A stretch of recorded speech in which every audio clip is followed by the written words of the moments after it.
Communists in Southeast Asia get a quick measure of American reaction to overt aggression. Viet-Cong guerrillas leave wreckage, suffering, and death in the wake of coordinated sneak attacks on 3 U.S. installations in South Vietnam. Attacks Washington regards as the most serious test of wills since the Gulf of Tonkin attack last August. A failure to respond would be taken as a sign of weakness or defeatism. Mortar and infantry assaults in the dark of night leave barracks as well as helicopters and light aircraft in rubble. There is clear, though secret, evidence that the raids were planned with the active support of North Vietnam. 126 Americans are wounded, 79 seriously, and 8 are killed.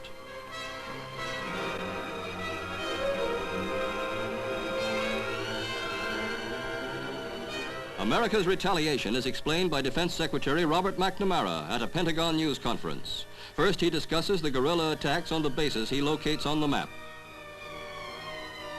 Then he briefs reporters on White House action taken the night before this news conference.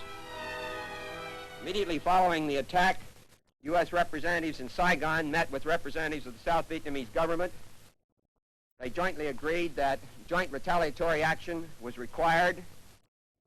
The President's approval of this action was given after the action was discussed with and recommended by the National Security Council at a meeting held between 7:45 p.m. and 9 p.m. last night. The retaliatory action consists of 49 sorties by planes from bases and 3 American carriers into North Vietnam. They hit Dong Hoi, a chief staging area for infiltrators. This first strike is followed up next day by another, which President Johnson hopes will be the last. But there is no guarantee that it will be if the communists start up again. These raids are intended as a message to Hanoi and other communist capitals not to miscalculate United States intentions to protect freedom. There is no intention to spread the war. At the same time, there are limits to the patience with which this country will take provocation without responding to it. The second day's attacks against the North Vietnamese are made by South Vietnam troops in non-jet planes. They are against other staging areas just north of the border, which had been missed on the original sorties because of heavy clouds. Escorted by 4 American jet bombers, they accomplish 70% destruction of their targets.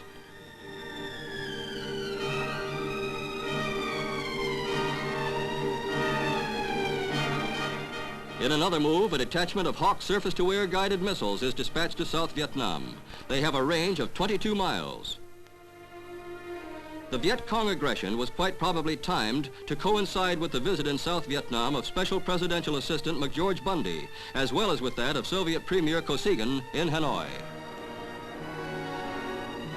Mr. Bundy accompanies South Vietnam Commanding General Khanh on an inspection of the damaged American installation.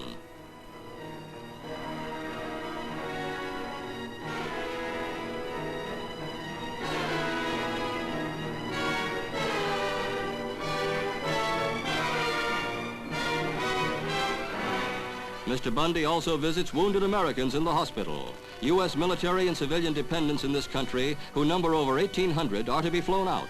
Many wives want to stay in nearby lands to be near their husbands, but only civilians have this choice. Military families have to return to the States.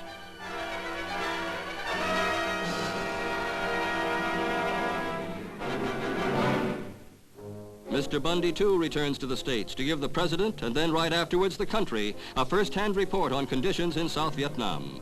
He speaks to the press optimistically of the basic patriotism of the Buddhist and other factions that have been so bitterly feuding with one another.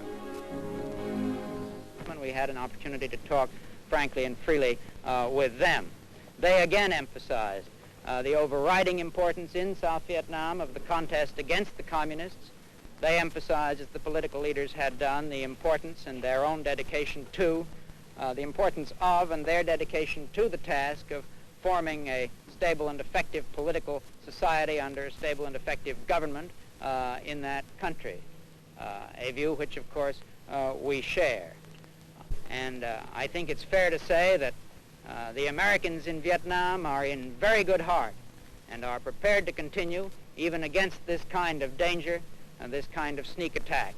Let me say one more thing about that sneak attack, that in a war of this kind, in which there are no fixed lines, in which there are large territories that are lightly inhabited and that are essentially jungle and mountainous in character, I know no military man who believes that with without an overwhelming assignment of local defense forces, it is possible to guarantee against this kind of sneak attack. This is the sort of thing, and all Americans in the area know it, with which we simply have to contend while we prosecute in company with the government and people of South Vietnam a contest against communism which is of the highest importance to our national interest.